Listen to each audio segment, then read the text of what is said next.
Come with us, mag-grocery tayo!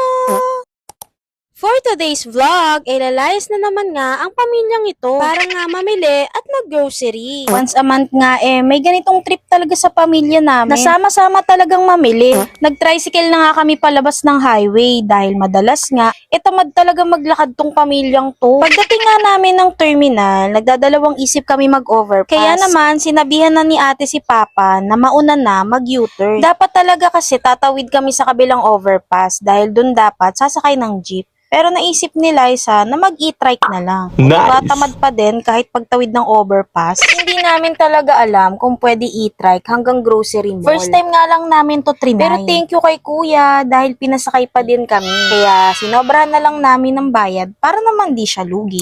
At we're here na sa Pure Gold, North Commonwealth. Ang unang bungad nga mga laruan, kaya ang mga chikiting gustong kumuha. Pero hindi sila ini-spoil talaga para hindi sila masanay. Ang dami ng laruan ng mga yan sa bahay, sa totoong buhay lang. Nung mga bata pa din kasi kami, hindi din talaga kasi kami sinanay ng mama na kapag namimili, lahat ng turo mabibili. Story time lang, nung mga bata pa kami until now, pagdating talaga sa pagbabudget ng pera, napakagaling ng mama. Parang sarap mag-Oreo ngayon, lasang BTS. Uy, mali. Hinahanap ko nga dito si V kaso wala. Going back, nakakadistract kasi yung BTS. Ang gagwapo. So, ayun na nga. Pag namili kasi ang mama, nasusunod niya talaga kung ano lang yung budget niya sa mga bibilhin niya. Naalala ko nga dati, ilang beses ako umuwing luhaan kasi hindi binili ni mama yung mga turo ko. Gets nyo ba? Ako lang ba o na-experience nyo rin yun? Pero aminin nyo, ang laking impact pag may disiplina galing sa magulang. Natututo tayo na kung ano lang ang meron, yun lang muna. Naalala ko nga rin dati, ang mura pa ng isang sakong bigas kasi yun lagi yung binibili ni mama. Tatagal na sa amin yun ng isang buwan. Sa kanya nga kami natuto na isang bilihan na lang ng stock sa isang buong buwan. Kaso, sa panahon natin ngayon, ng 1,000 ay parang 100 na lang. Teka lang, parang ang lungkot na ng vlog ko ah. Ayoko na nga.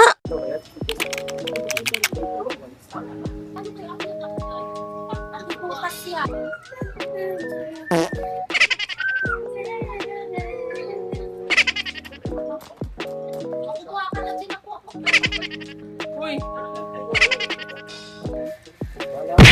Yun ang mga probinsya. Okay, G. Ice pop.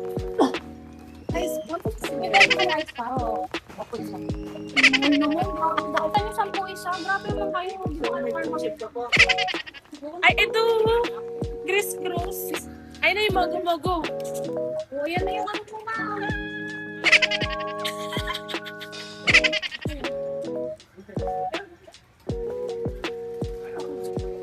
Nakita ko yung 3-star. Ano?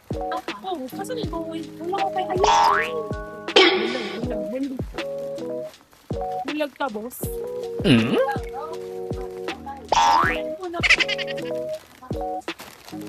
Kaya, matatabitan ka na.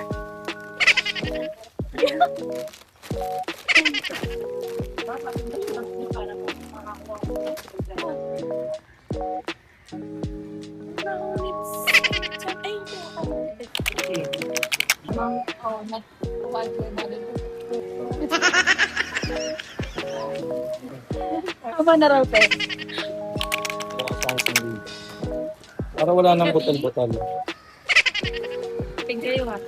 Kung kayo, uwi ng probinsya. Kayo, may outing kayo. Kami, may outing kami. Freebies.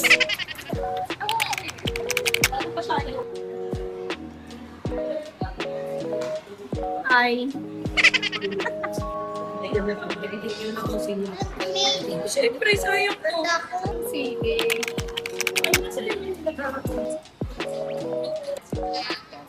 Ito nga nakaraan na, 2 araw. Alam niya. We, Sa pa nga. hindi nga naman yung sandok niya, kaya madami. Thank you. Hindi na nagsakin kanina yan.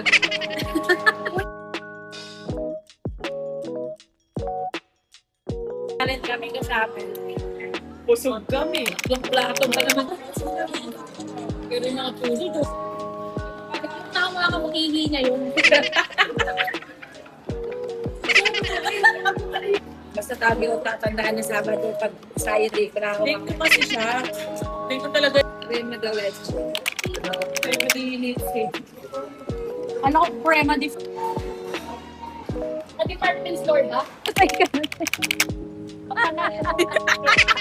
Hindi mo aslan. Yes, minoria ba yan? O ano?